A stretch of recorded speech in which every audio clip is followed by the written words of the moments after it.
Hey guys, it is moving day. Yes, I finally have to get the last few TVs in this room out because a friend is going to be spending the summer with us. That's not so bad. There's only 3 left. And I'm actually making an opportunity out of this because we haven't done triage on some of these sets. And this in particular, the Dumont, I ordered up all the parts for very recently. And I want to start working on this in the next couple weeks. I have not pulled the chassis yet, and this thing is the heaviest of all these sets that were up here. So I think it would help me out to move it as well. The other set that I've already taken out of here is the Bendix, the beautiful blonde Bendix with the doors that I got last fall at the TV swap meet, and I haven't pulled the chassis on that yet either. And finally, this Predicta pedestal. It's part of that big shipment from New York along with this set. So this guy got restored. This one we haven't done anything with yet. Part of the reason I hesitated on that is I already know it has a replacement CRT, and they did a god-awful job of spacing out the back. And it ended up cracking almost completely in half. So, but hey, in 1 week is the ETF swap meet. ETF, Early Television Foundation Museum in Hilliard, Ohio, which I will be going to and spending the weekend at. And number 1 on my list is to get some good 21-inch Predicta TVs because the mahogany holiday that belongs to this owner, the CRT is dead. This one may very well be good, but it'd be nice to get something that's not quite, doesn't have quite such a long neck. We'll talk more about that in the future. What I really want to focus on in this video is the Dumont. The owner recently informed me that he forgot to include the speaker. He's going to look for it and ship it to me if he can. Not that I need it to restore it. I'm sure I can find a speaker that'll work. But he'd probably like me to install it before it's all put back together. Otherwise, he's going to have to deal with it. We also have dial glass that broke while it was shipped here, I believe. So I'll probably get a piece of glass and cut it and replace that. I think we have all the knobs.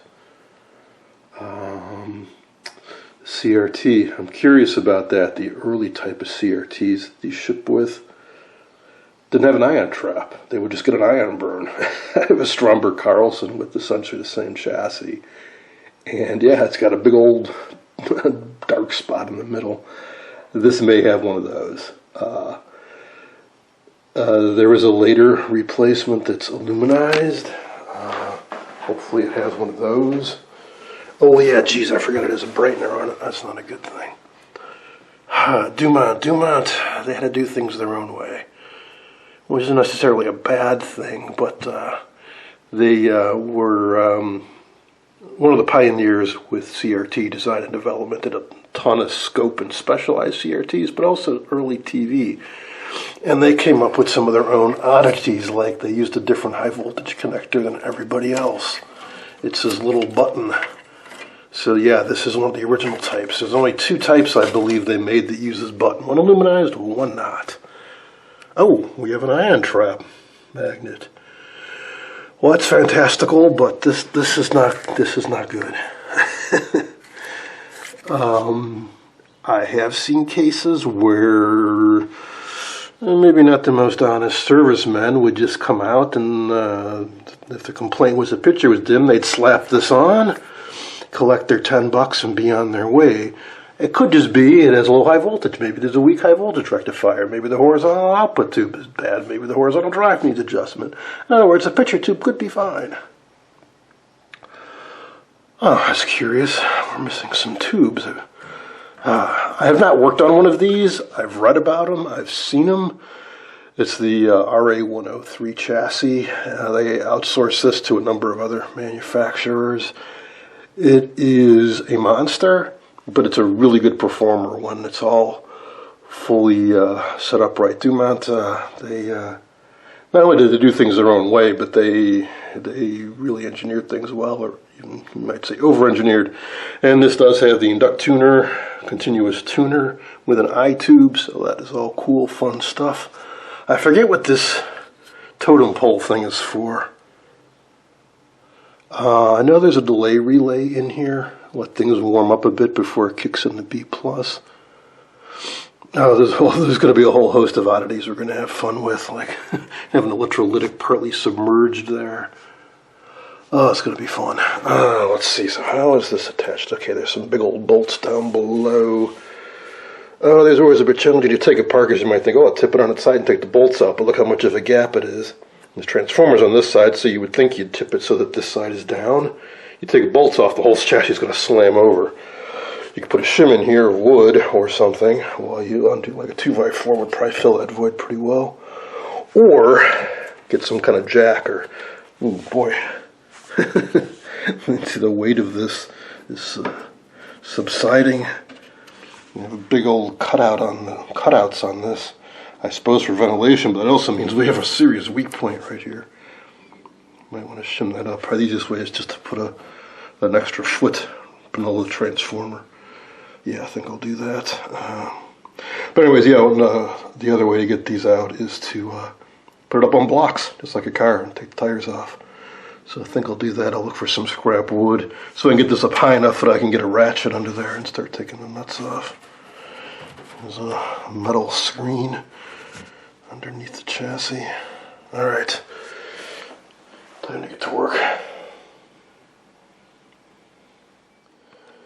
If you're wondering where could I possibly be putting all this stuff given how cramped the basement is, well, I've made really good progress with clearing out stuff that does not need to be down here, donated stuff to the Antique Radio Club.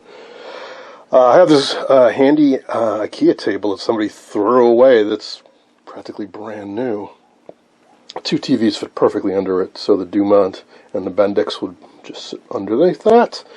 And basically I use this for the area where I'm storing sets that are being worked on.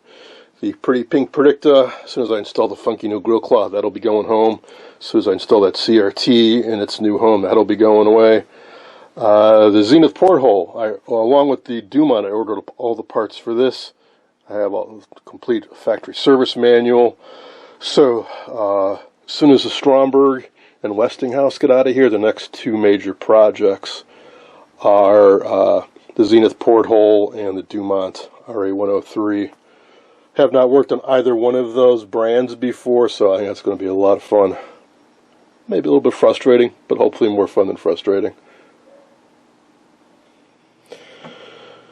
Well, I got the chassis down in the basement. There was only one bolt holding it in place, and even that bolt was kind of loose. Before you ever move a TV, especially a big old heavy one, check the chassis bolts. You do not want to have a disaster or break a foot.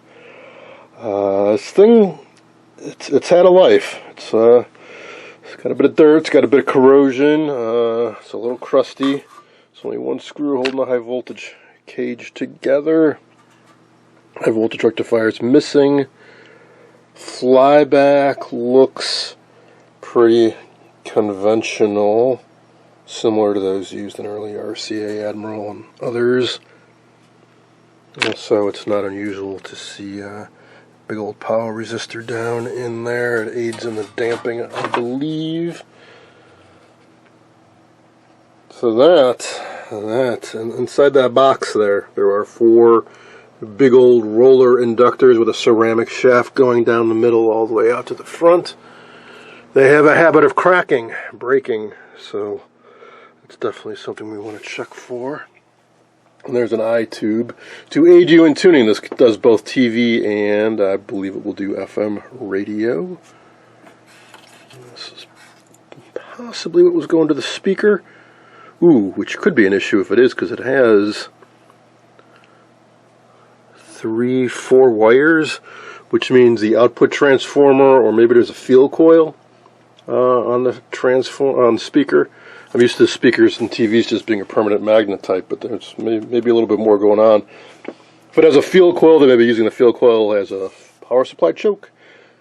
If it has an output transformer, well, I'll need to rig one up if I want to hear any sound. But let's not get ahead of ourselves.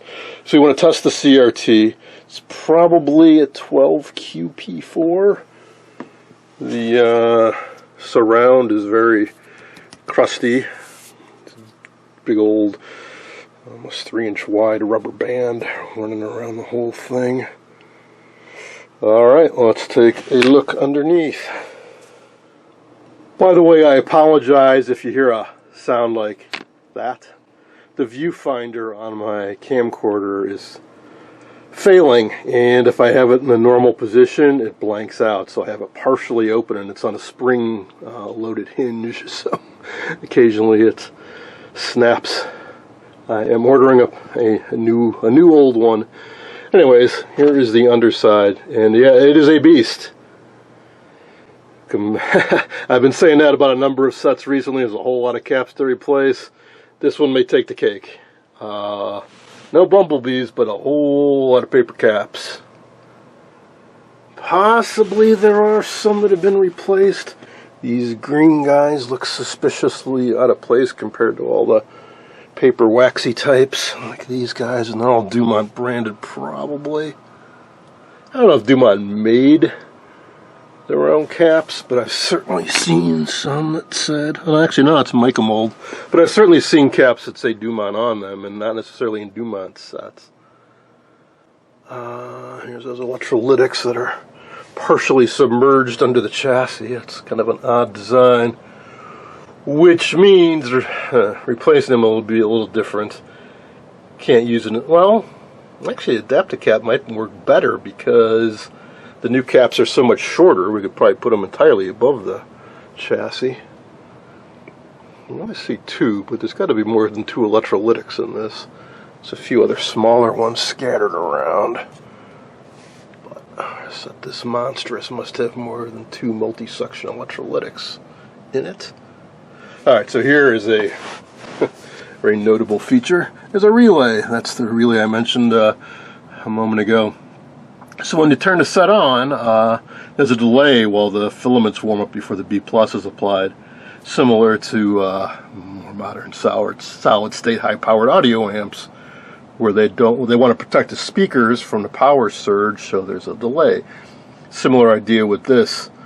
This set draws so much power, they want to have a bit of a delay on the start, so there isn't a huge surge to the electrolytic caps. And I believe that is part of the time delay circuitry. Would have thought it'd be closer to the relay, but yeah, it's a 6AL5 memory serves. Like I said, I haven't worked on one of these, but I've read a lot about it from other folks working on them. There's another partially submerged part. It's a tube. It's for shielding. They have it partly underneath the chassis. It might be shock mounted too. The transformer looks a little ugly. Now, as complex as this is, one good thing is if I need to get parts, I can probably get them. Not only did Dumont use this, but there were clones, and they licensed this chassis out to other manufacturers like Crosley, Stromberg Carlson. So let's not get ahead of ourselves. Hopefully nothing will be bad. Some giant Candome resistors here. Something else to be concerned about. Big old wire-wound power resistors mounted to the chassis for heat dissipation. Very similar to the modern aluminum-clad ones. The funny thing is, though, you might think these must be 100-watt resistors or something like that. No, they're probably 20 watts. It's just like the materials they used back then couldn't take as much heat as modern equivalents. That's why newer power resistors are so much smaller than the old ones. Like something like that. It's probably a 25-watt resistor. A modern 25-watt resistor would be half that size or less.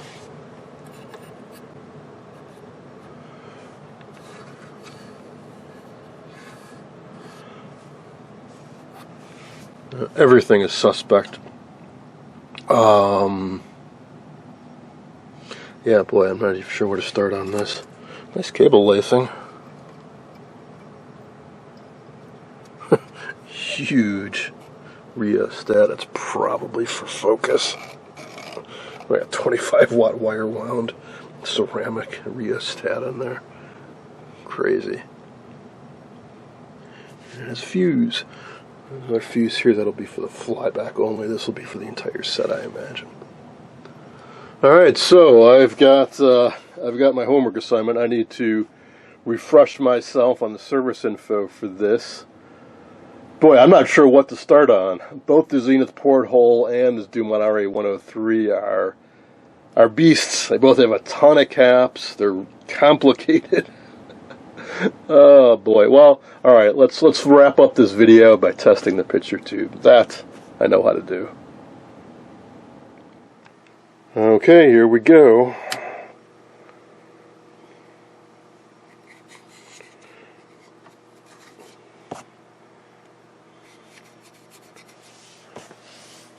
Is it even glowing?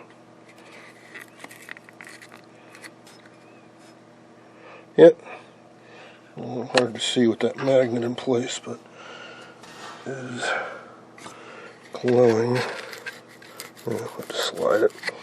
Probably not in the right position anyways. There we go. Feeble. Well, that's not a good sign. The CRT is good. 2 of these bulbs should be lit up. And we have no emissions. We have nothing. Base is a little loose. Maybe touching up the pins with a soldering iron might help. I'll go up to 7 volts just to try to goose it a little bit.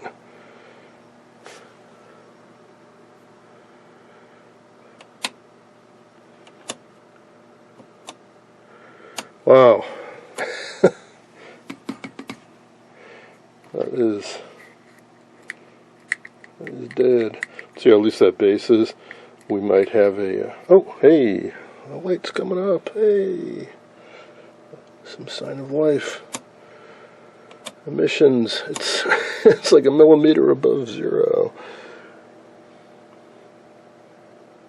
It's climbing it all.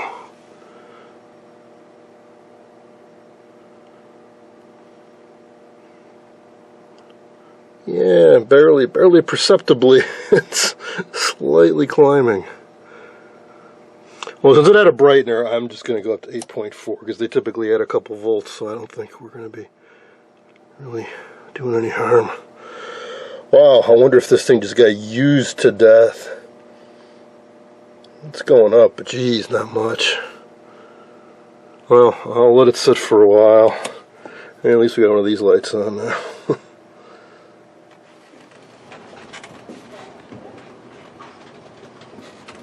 Huh, what do you know, it did wake up. I have it at 7 volts right now. And it's not great, but it's better than it was. If I go up to 8.4, it goes well into the good. So with a brightener, this is actually probably works pretty well. There's good cutoff control too. So there's hope for it yet, at least with a brightener for sure. It should work alright. Well, that's going to be it for now. You'll be seeing a whole lot more of this chassis. The Dumont RA103.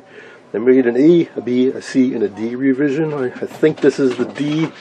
That's something else I got to confirm because I want to make sure I get the right service info because this is going to be a bit of work. That's it for now. Thanks for watching.